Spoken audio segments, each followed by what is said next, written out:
For you too.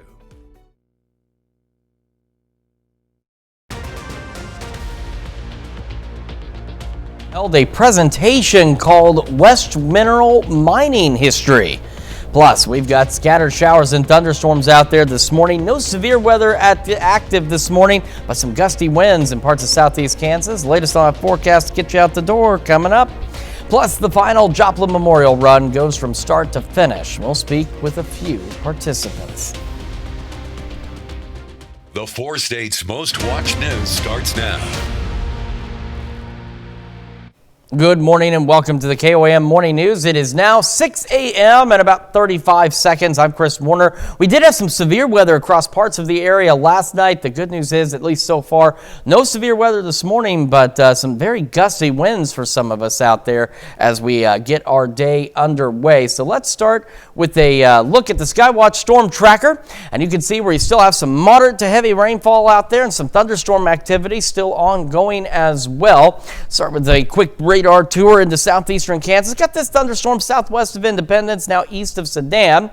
Again, not severe, some lightning, some heavy rain with that, so be aware of that. Also, because of the dying thunderstorms, about an hour ago, Chinook's Martin Johnson Airport measured a wind gust at 64 miles an hour. We've had some gusty south winds off some of these decaying storms. Those are continuing to shift east. The good news is they've calmed down a bit, but still, wind gusts 30, 40, maybe as high as 50 miles an hour out there. So you may not have a thunderstorm overhead, but it may get very breezy this morning. Back into northeastern Oklahoma, again, some moderate rainfall, some heavy rainfall in some locations. Miami, a brief pause in the heavier rain, more on the way. We are seeing some minor redevelopment of thunderstorm activity taking place in parts of Washington and the far southwestern corner of Newcastle County out there. Again, no severe weather, and the severe thunderstorm watch in Oklahoma expiring just about a minute ago. And we've got some heavier rain into parts of southwestern Missouri. Joplin, you're about to get out of it. Carl Junction, getting out of it. Pittsburgh, Columbus, dry. Carthage, you'll be dry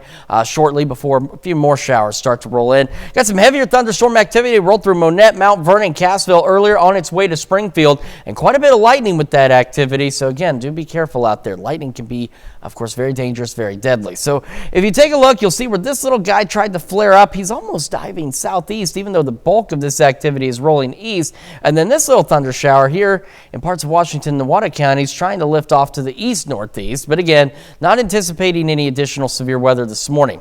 We do have a low wind risk in our northern counties for some stronger storms later today, but in all honesty, based on the latest trends and what's going on with our storms this morning, anything we see, we're looking at maybe some isolated showers or a thunderstorm or two in our far northern counties. Most of us are going to remain dry. The greater threat comes tomorrow, and we do have an alert day for Tuesday as we have an elevated to enhanced risk for strong to severe thunderstorms across the entire area. And then we have a low to elevated risk for more severe weather on Wednesday. We're going to break down all those details here with the full forecast a little later. 64 Joplin and Pittsburgh. Still some shower activity in Joplin. Roads still wet in Pittsburgh. Temperatures around the area, we discussed there was a heat burst that happened around the Chinook area. It's what caused that wind gust up there. Those temperatures were in the mid-70s. They're coming back down to where everyone else is we're in the mid to upper 60s for most of us. Kids getting on the bus this morning, about 70. Again, a few scattered thunderstorms here and there. South breeze 5 to 10, occasional gust to 20. By the time the bus brings them home, we're going to start clearing out. Mostly clear skies, very warm though, 85. South winds occasionally gusting to 30. Again, thunderstorms should clear out 10, 11 o'clock this morning at the latest at this point. And then we'll have gradually clearing skies throughout the afternoon. Temperatures, again, well above average into the mid to upper 80s. We do have our thunderstorm chances heading in the next couple of days. We'll look at those in detail here in just a few minutes. Well, a situation involving a man threatening to jump off a bridge in Joplin has been resolved. The law enforcement were alerted Saturday night at around 7:30 to a man straddling a railing over the I-44 exit 13 for Prigmore Avenue. Officials say the man was experiencing a mental health emergency. Both lanes of traffic were diverted while the situation was taken care of. Officers spoke to the man from a distance and were able to get them away from the edge after about an hour. The man was not injured and was transported to the hospital for a mental evaluation. And of course, to be the first to see breaking news, weather, and sports, you can download the KOAM News app. It's available free of charge in the Apple App Store and the Google Play Store. All you need to do is search for the KOAM News app. The Miners Hall Museum held a presentation Sunday called West Mineral Mining History about strip mining, shaft mining, and the Big Brutus Museum. Presenters included Jimmy Lovell and Carmen Bakia. Attendees say it's a great opportunity to expand their knowledge about the area. This history, this is why everybody's here, is coal mining. And at one point, I think this area produced a third of the United States coal. So without that history, I don't think Pittsburgh and Weir and West Mineral, would be here. So I think it's an important part of the background of this community. Behind there was a PetSense Pittsburgh held a dog trainer meet and greet Sunday afternoon. The event was free to all attendees and allows them to learn more about dog trainers and the services that they provide. Those who attended were able to ask questions and seek advice with an experienced dog trainer, as well as view some demonstrations. I'm excited about the opportunity to just kind of get my business and our information out there to the public. I've been teaching these classes for almost 8 years now, and so I have had a chance to work with a large part of the community, but I think that we're trying to kind of make sure everyone in our community knows that we're here and a resource to them when they're working with their dog. Sunday's event took place from 2 to 5. After more than a decade, the Joplin Memorial Run has officially crossed the finish line. KOAM's Samantha Walker spoke with participants at the final race to learn how they make their last strides meaningful. 2, 1. For the last time, runners have laced up their shoes for the Joplin Memorial Run. I actually am recovering from arm surgery and a broken toe, so it's not going to be my best race, but I still wanted to compete and be here as part of the community to do this race one last time. The race, which honors the victims of the 2011 Joplin tornado, is ending, with race organizers citing declining participation and cost concerns. To mark the final race, roughly 2,400 participants from 28 states and 3 countries gathered to take to the streets. I understand why it might be the last one, and I think it's a great legacy that they created, and it had a great run, and I'm sad to see it go, but not everything has to come to an end, I guess. For many people at the Memorial Run, the race is personal. Many say they feel drawn to join the race due to connections to Joplin or family impacted by the tornado. I wasn't a part of the community at that time, but I know and care about a lot of people who were. So it feels special, and I'm really honored to be able to be a part of remembering those victims. I saw how the city recovered and stuck together and rebuilt, and of course, since my mom lived here and she's now not with us anymore, even though she didn't pass away in the tornado, I still feel like this helps me remember her as well, to be here and to run with all of these people. And despite this being the end of the annual run, both runners and race organizers say it is not the end of remembering and honoring the 161 victims. Just amazed at how fast Joplin came together and the surrounding area came together to support the people of Joplin and to remember everybody that perished here so many years ago. Reporting in Joplin, Samantha Walker, KOAM News. The 161 race banners representing the victims of the Joplin tornado were given to the families following Sunday's race. That's a look at this morning's top stories and weather in our first 7 minutes. Coming up on the KOAM Morning News, Elon Musk's brain implant startup Neuralink is accepting applications for a second human trial participant.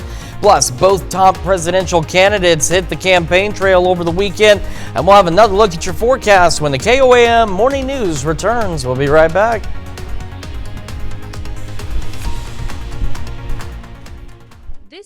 To all of your AC, plumbing, and electric needs. Schedule your membership now at gopascal.com. Topping Nation Watch this morning, some new details have been revealed as to the cause of death of a Boeing whistleblower who was found dead in March. Charleston Police's investigation concluded that John Barnett died by suicide. He was found dead in a vehicle with self-inflicted gunshot wound, according to police. The weapon was found in his right hand. A notebook was found on the front seat that police say showed signs of personal distress. Notes of disparaging messages directed at Boeing were also found. Elon Musk says his brain implant startup Neuralink is accepting applications for a second human trial participant to test its device. The move comes 5 months after Neuralink implanted a brain chip into its first human trial participant, 30-year-old Nolan Arbaugh, who's a quadriplegic. Just a week ago, the company admitted that its implant had experienced an unexpected problem. Neuralink said the threads connecting the chip to Arbaugh's brain had retracted, causing performance issues. The company said it made adjustments to improve its function. Arbaugh says the implant, which allows him to control a computer cursor with his brain, has changed his life. The invitation to be the next trial participant is to others who are quadriplegic. Both top presidential candidates, President Joe Biden and former President Donald Trump, hit the campaign trail over the weekend to court their party's key constituencies. The president spoke directly to black voters during a commencement speech and at campaign stops in Georgia and Michigan. Both states were crucial to his win back in 2020. Meanwhile, Trump appealed to gun owners at the NRA's annual convention in Dallas. CBS News' Naomi Ruckham has more from New York. We know black history is American history. At Atlanta's historically black Morehouse College, President Joe Biden used his commencement speech to appeal to black voters in a state he won 4 years ago. And he addressed the issue overshadowing his appearance, his handling of the war in Gaza. Your voices should be heard, and I promise you I hear them. Some silent protesters turned their backs on the president as he spoke. Instead, we see some actions that match his words. That's when we know his words are sincere. Last night, the president attended an NAACP event in another key state he won 4 years ago, Michigan. Because of your vote, it's the only reason I'm standing here as President of the United States of America. Period. We're doing record numbers with the African American voters. Former President Donald Trump also made overtures to black voters over the weekend while addressing the National Rifle Association's annual meeting. We've got to get gun owners to vote. Today, Trump is due back in a Manhattan courtroom. He'll hold a campaign rally in New York Thursday. President Biden has planned stops in New Hampshire and Massachusetts this week. Naomi Ruckham, CBS News. Former President Trump's ex-fixer Michael Cohen is expected back on the witness stand at Trump's so-called hush money trial in Manhattan. Cohen's testimony is expected to wrap soon. That's a look at some of today's top national stories. Here's another look at that forecast. And again, we've got a few scattered showers and thunderstorms out there, and these could continue for just a little longer, maybe as late as 10 or 11 this morning. But as you can see, shower and thunderstorm activity continuing to wind down across the area. Quick look from our camera, 7th and Range Line. You actually see a little bit of clearing trying to take place off to the northwest. We'll have another look at your forecast when we come back.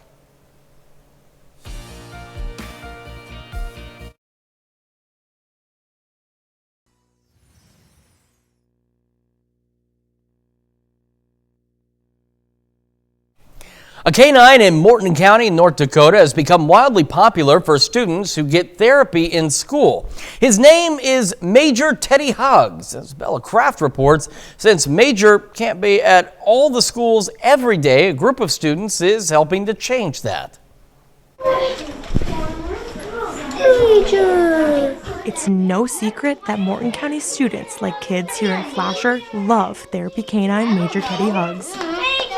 When Tommy will let him go and he'll just run to a student or run to a specific teacher or room that he is familiar with and just kind of enlightens the whole school.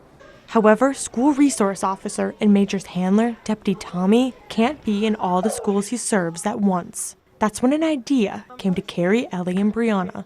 We all love Tommy, so it was fun to give back to what he's done for us. Through their FCCLA club, they made puppy chow, and all the proceeds went to buying stuffed animals that look like their favorite classmate. Because it's nice when for the little kids to have someone here when Major's not here that they can go to as a companion.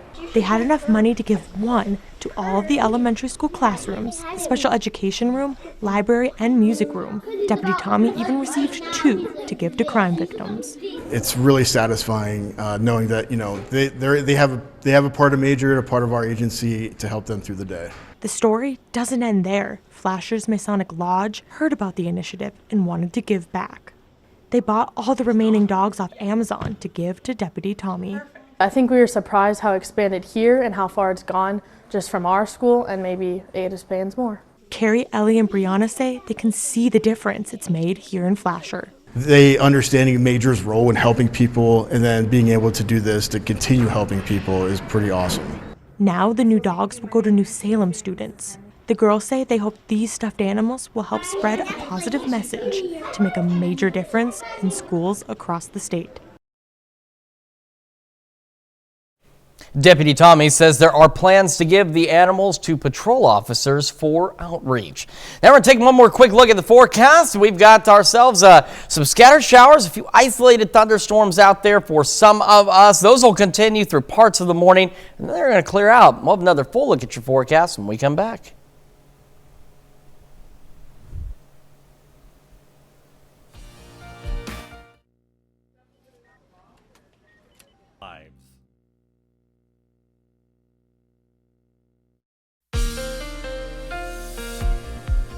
Welcome back to the KOAM Morning News, 622 on this Monday morning. We've got a few scattered showers and thunderstorms.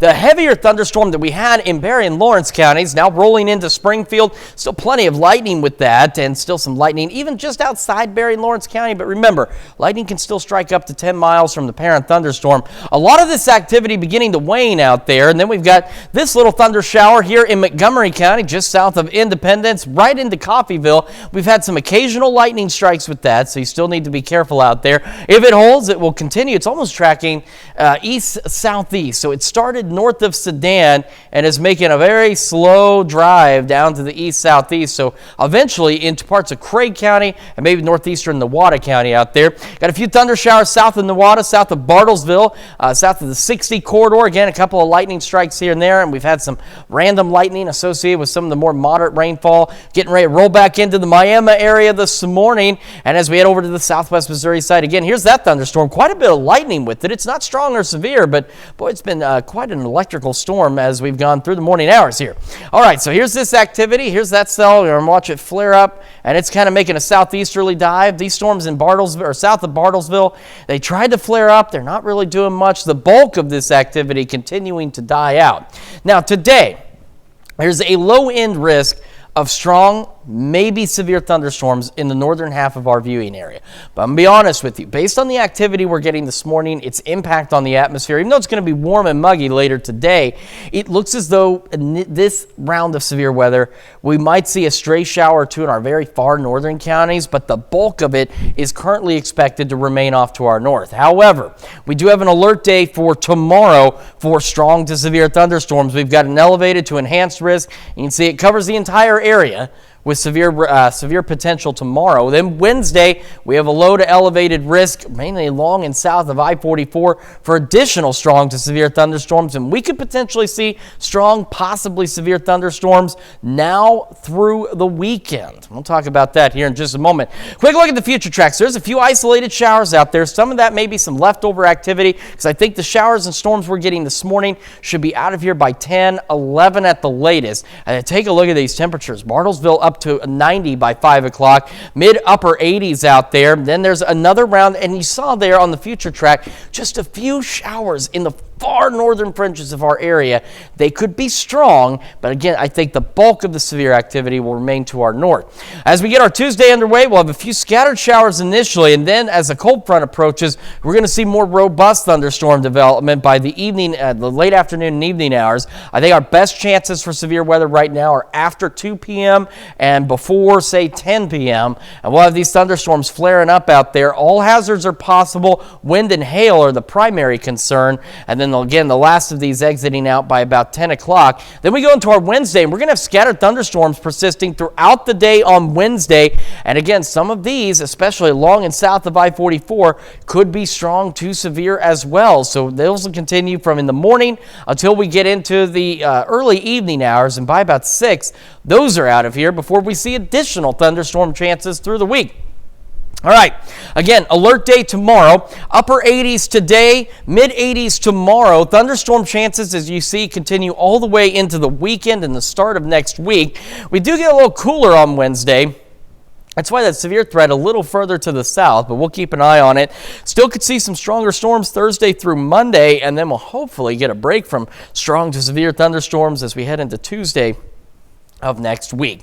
And that is a check of your forecast. Now we're going to talk about Health Watch this morning, and topping Health Watch this morning, the CDC is out with new guidance to prevent the spread of infections in school. The agency recommends teaching proper hand washing and respiratory etiquette, improving ventilation, cleaning and sanitizing when appropriate, and promoting vaccination for students and staff. If there's an elevated amount of illness, schools can also consider masking, testing, and social distancing. Well, 25% of parents say their teenagers are drinking caffeine every day. According to the University of Michigan, soda is the top choice, followed by tea and coffee. Some health experts recommend a maximum of 100 milligrams of caffeine a day for teens. That's about 1 8-ounce cup of coffee, but the survey found 1 in 3 parents thought the limit was higher. Periods of extreme heat in Northern California sent more children to the hospital for asthma. UC San Francisco researchers looked at hospital visits between 2017 and 2020. They found a 19% increase in asthma visits during daytime heat waves. Longer periods of heat increase the odds of a visit. That's a look at some of today's top health stories. We'll be right back.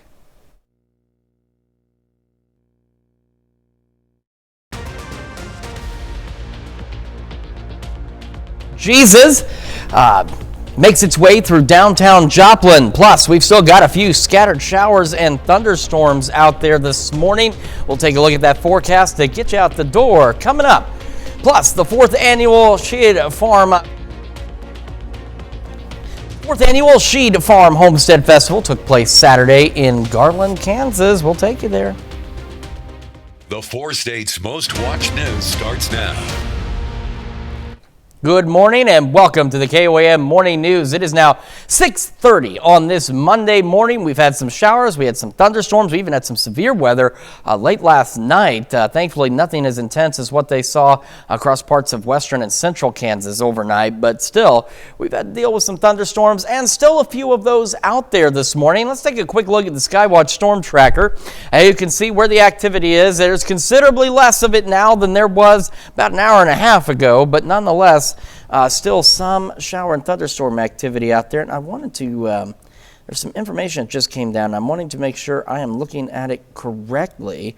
It looks as though just a few minutes ago, Chanute's Martin Johnson Airport registered another wind gust over 60 miles an hour. Now, I could be misreading this, but it looks like that may be the case. We've had what was called a heat burst that took place from the dying thunderstorms around the Chanute area, and we were experiencing gusty winds through this entire zone just after 5 this morning. And since then, it appears, at least according to the reports, that the airport in Chanute measured another wind gust up that high. So these gusts are not associated with any severe weather, but they're associated with decaying thunderstorms. And when a heat burst occurs, what happened too in the same zone, temperatures this morning during that time were in the mid to upper 70s, while everyone else was in the 60s. And then those temperatures began to cool down. Let's start our radar tour. We do have one thunderstorm here rolling right into Coffeyville. It's slowly tracking off to the south and to the east. Again, not severe, but there is lightning. And remember, lightning dangerous and deadly out there. Still some heavier showers into Craig, Ottawa, and Delaware Delaware counties out there. Just south of Miami, you've still got some rain, but a little lighter than it was. This thunderstorm picked up, rolled through Newton, McDonald, Berry, and Lawrence counties. Is now rolling up northeast of Springfield. Still some moderate showers back behind that. Joplin, Columbus, Pittsburgh, Lamar, Carthage, you are dry. And again, the bulk of this activity, as you can see, continuing to die out. There's been a few little flare-ups of some showers here and there, but I'd say the last of this will be out of here 10, 11 o'clock at the latest. And we do have this low-end risk for some strong, potentially severe storms in the northern half of our area. But again, based on latest trends, forecast data, and what we're seeing this morning, it looks like we could see a stray shower storm in our far northern counties by this afternoon. But the bulk of this activity, including the severe weather, will remain off to our north. However, we do have an alert day tomorrow, and you can see why. We have an elevated to enhanced risk for strong to severe thunderstorms across the entire area Tuesday. And then we have a low to elevated risk again on Wednesday, and these may not be the only days that we see strong to severe thunderstorms. We're going to go over the full forecast here in a few minutes. 64 in Joplin, 64 in Pittsburgh. And again, the roads are still wet, but rain slowly coming to an end around the area. Well, and that does make sense, because take a look. We're getting that same reading again where temperatures are climbing, and this is the same zone where we're seeing the potential for those very strong southerly wind gusts of 50, 60 miles an hour. Because take a look at everyone else in the low to mid 60s. So these winds, again, could continue to track off to the east. So if it gets a little breezy out there, do be aware that that's a possibility. 70 scattered storms when the kids get on the bus. South winds gusting to 20, gusting to 30 later, clearing out by this afternoon, 85. Temperatures today, again, above average, mid-upper 80s out there. Skies gradually clearing as we head into the afternoon. And again, I think the last of the showers and storms will be out of here by 10, 11 o'clock at the latest. We'll have another full look at your forecast here in just a few more minutes. On to today's top stories. The 4th annual Shade Farm Homestead Festival took place Saturday in Garland, Kansas. The festival allows patrons to experience how things were done in the good old days. Those who attended also got to visit a wide array of vendors and participate in activities for all ages and even get a tour of the farm. I just want people to have a really healthy, whole outlook on how they can live their life in work, knowing how fun work is, how entertaining work is, and how beneficial it is to work. The festival took place from 10 a.m. to 6 p.m. March for Jesus 2024 took place in Joplin Saturday. Residents from all over the area were able to come and spend time together as the group marched from 7th and Main to Landreth Park. Those who participated were encouraged to bring flags, worship banners, and of course, some comfortable walking shoes. The main takeaway of this event is that we can all come together in one unified as the body of Christ and spread the good news. And we're all here as a family together. The march began at 9 Sunday morning. Well, Connect to Culture brought back a familiar face, or rather familiar truck. The concert truck, which was often used by the group before it landed at the downtown Cornell complex, was brought back to hold a few performances this past week. Organizers say having the truck back allows live music to be more accessible to the community. I think that it originally started as an experiment to see where this music could exist. And yeah, having art in any place, access to anybody, I think is just important. So I'm glad to be able to participate in that. Saturday's performance took place at the Joplin Empire Market.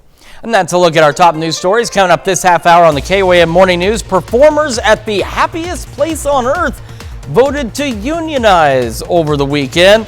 And we're tracking thunderstorms this morning and the potential for more strong to severe thunderstorms. As we head into Tuesday, we'll have the latest when we come back.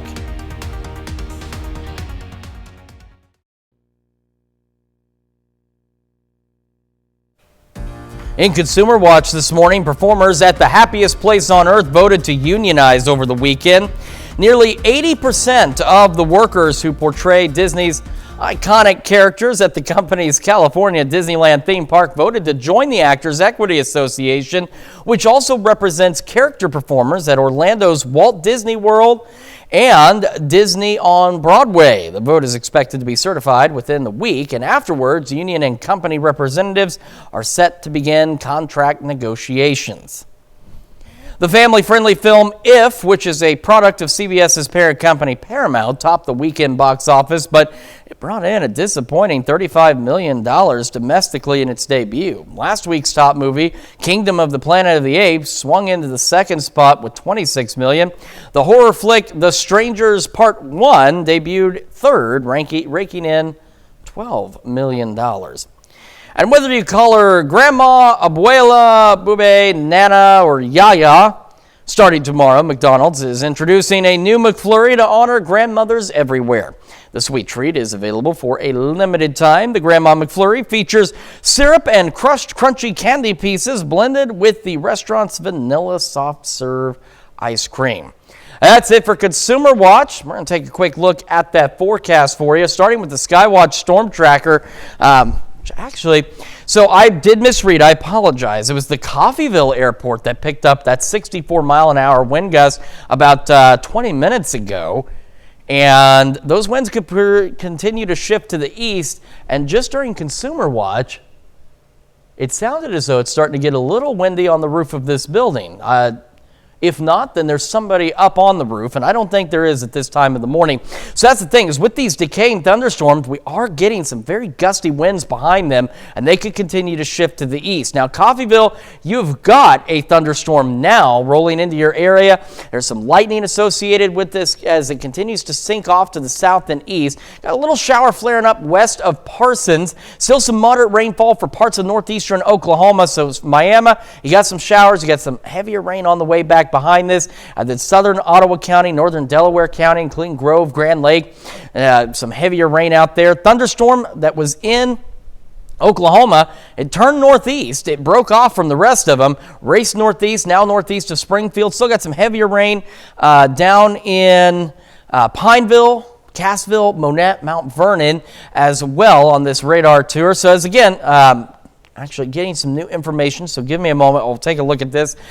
You can see where the showers, we had more of them. Everything's starting to die out, but that is allowing a few spotty showers, maybe a couple of stray thunderstorms to develop back behind this activity, but we're not anticipating any severe weather. But again, we are getting these strong wind gusts not directly associated with ongoing thunderstorms. So this is now for Montgomery and Labette counties. So again, Coffeyville Airport reported a 64-mile wind gust about 6:16.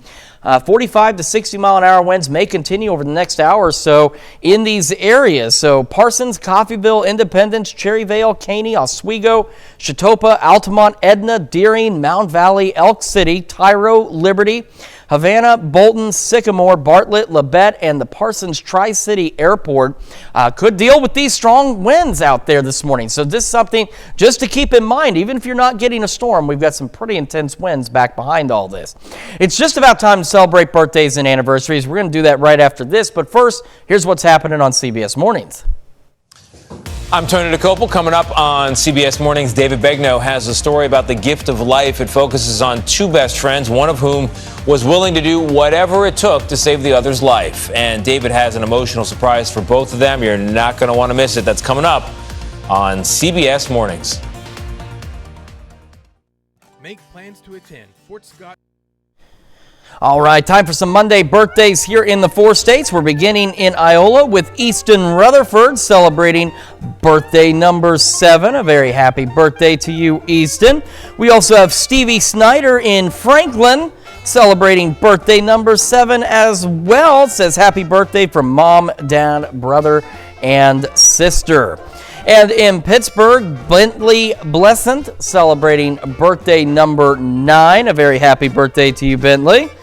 And in Baxter Springs, Timberly and Willow Da Silva celebrating birthday number 9 with happy birthday wishes coming from mom. And in Iola, Kaylee Rutherford celebrating birthday number 11. A very happy birthday to you, Kaylee. Over in Independence, Demetrius Robinson celebrating birthday number 28. And today is doubly special for Demetrius as it is also Demetrius and Andrea's anniversary. So see, we didn't even have to change the picture for that. So very happy anniversary to the Robinsons and a very happy special birthday to Demetrius. We continue our list with Carrie LaRue in Chanute celebrating birthday number 60. Diane Granny Gilstrap celebrating birthday number 74. And the most exciting thing about this, she just beat breast cancer last month. Congratulations, Diane. A very happy birthday and a great reason to make this one even more special. Over in Chanute, we have Betty Bailey celebrating a birthday today. Happy birthday, Betty. In Columbus, Keith Romick celebrating as well. And boy, the party is in Chanute today. Rita Taylor also celebrating another year wiser in Chanute. Heading out to the south, we've got Teddy English in Parsons celebrating today. Says, happy birthday to my husband. We love you from your wife and mama. And we got another anniversary. It's a 23rd wedding anniversary for Vernon and Becky Ross in Riverton. It says, love you both from Mom and Jim. And another, boy, it's a day of anniversaries. This must have been a very popular day. Chad and Sharon Bartley celebrating their 24th year of wedded bliss in Wyandotte. Says, very proud of them both. Love you too, Steve and Darlene Allen. Sean and Cherie Snyder celebrating their 28th anniversary over in Franklin. Says happy birthday, boy, what a day. Happy anniversary from your daughter. So again, apparently a popular day for anniversaries today. And then our very own Kim Wiley celebrating a birthday. She's one of our many marketing consultants. And again, they help us pay the bills around here. Otherwise, we wouldn't be here to be able to bring you all of this. So a very happy birthday to you, Kim. Thank you for everything that you do. And of course, see Kim for all of your marketing needs. And last but not least, we've got Kelsey Galindo in Weir celebrating her 28th birthday today. A very happy birthday and anniversary to all of you. And of course, if you'd like to celebrate with us, it's really easy to do. You just send us an email to that email address, birthdays, that's with an S, at KOAMnewsnow.com. Do make sure that you meet the deadline on your screen, and that way, you know, your birthday anniversary airs on the appropriate day and the appropriate time. Okay, so let's take a look at Skywatch Storm Tracker, and let's start with some additional information here. So there's a wake low that is moving through parts of southeast Kansas that's generating some rather significant wind gusts out there.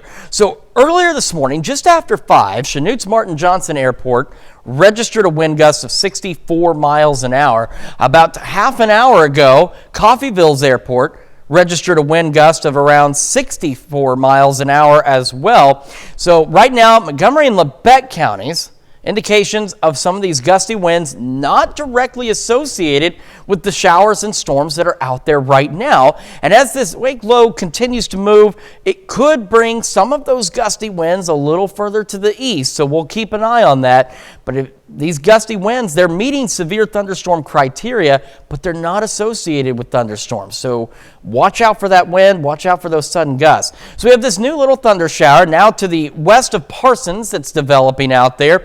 This thunderstorm rolling through Coffeyville, pushing off to the south and to the east. Still some moderate rainfall across a good portion of northeastern Oklahoma into Craig, Ottawa, Delaware counties out there. So Grove, Grand Lake, Miami, again, some light showers right now. Some heavier showers may roll in a little later. Thunderstorm that rolled through our area now well to the northeast of Springfield. Still some moderate to heavy rain for parts of Stockton, Greenfield, Mount Vernon, Monette, Cassville, Pineville, good portion of McDonald. In fact, all of McDonald County getting in on some rain. And then just to the south of Neosho out there. So on the loop, you can see these little showers and storms trying to fire up. This activity rolling east-southeast across the area. But overall, a significant decrease in showers out there. Again, today we have a very low-end risk for some stronger storms in the northern half of our area. But again, the latest forecast trends suggest, at best, we're going to see maybe a few showers, maybe a couple of storms in our far northern counties this afternoon. They may not even have an opportunity to intensify before they're out of here, with a greater severe threat at this point expected to our north. Now, we'll keep an eye on this in case it changes, but at this point the data suggests our severe threat is extremely low today.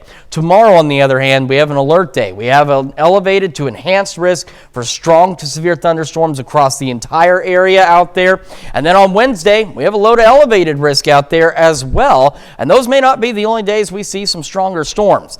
Future track, again, here's a few lingering showers by this afternoon. I think most of us are dry at that point. We head into the evening, and there's that brief moment late tonight, early tomorrow morning of a stray shower storm in our far northern counties. I think most of us are dry. As we head through the morning and into the afternoon on Tuesday, that's when we'll see an increase in showers and thunderstorms, and this is when our window of severe weather will be. I think the better opportunity for strong to severe thunderstorms tomorrow will be roughly between, say, 3 p.m. and 10 p.m. as we get this line along a cold front out there. Now, all severe hazards are possible with this line, but the greater threat tomorrow is going to be with wind and large hail as it rolls through the area. Then we'll be dealing with scattered showers and thunderstorms throughout the day on Wednesday. In fact, most of the day starting early morning, and these will continue until the late evening hours across the area, and some of these could be strong to severe as well. We'll have another look at your forecast plus the news you need to know here in just a moment, and when we make the switch over to Fox 14 at 7 a.m., we're going to see how one woman in search of a long-lost family heirloom turns to social media to help her find it.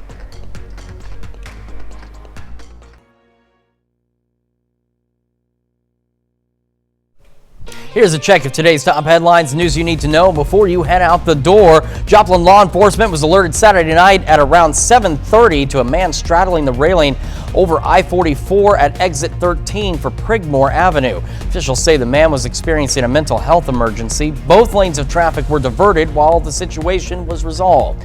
Officers spoke to the man from a distance and were able to get him away from the edge after about an hour. The man was not injured and was transported to the hospital for a mental evaluation. Miners Hall Museum held a presentation Sunday called West Mineral Mining History. It was about strip mining, shaft mining, and the Big Brutus Museum. Presenters included Jimmy Lovell and Carmen Boquia. Attendees say it's a great opportunity to expand their knowledge about the area. And Connect to Culture brought back a familiar musical experience. The concert truck, which was often used by the group before they opened their downtown Cornell complex, was brought back to hold a few performances this past week. Organizers say having the truck back allows live music to be more accessible to the community. And that is a check of today's top headlines, news you need to know before you head out the door. As you head out the door this morning, one thing, especially in southeast Kansas, dealing with some very gusty winds, not associated with thunderstorms, but pushing 40 to 60 miles an hour in some cases out there. Still a few shower storms this morning. Those will be on their way out of here. Should be gone 11 o'clock at the latest. And then after that, skies gradually clearing. We are warm, could be a bit muggy as well. Highs into the mid to upper 80s out there, so well above average. Our lows tonight, not far off of our average highs out there. Again, variable clouds tonight, but otherwise partly cloudy, mostly clear, back into the low 70s. We do have an alert day Tuesday. That is for the potential for strong to severe thunderstorms across the entire area. Better chances look to be into the afternoon and evening with thunderstorms, all hazards possible, but the greatest threat's going to be gusty winds and large hail. We'll have thunderstorm chances continuing through next Monday, and then finally a break by next Tuesday and Wednesday. And coming up today at noon, we're making honey mustard grilled pork chops in the Mr. Food Test Kitchen. Your morning news continues on KOAM with CBS Mornings. Coming up, David Begnaud has the story of the gift of life. It's about two best friends, and one was willing to do whatever it took to save the other's life. And David has an emotional surprise for him you don't want to miss. Or you can stick with us on Fox 14. And this morning, the final Joplin Memorial Run goes from start to finish. We'll speak with some participants, and a local organization knows the perfect way to bring a community together. We're going to tell you how. However, that's all the time we have for now. We'll see you back here tomorrow at 5 a.m.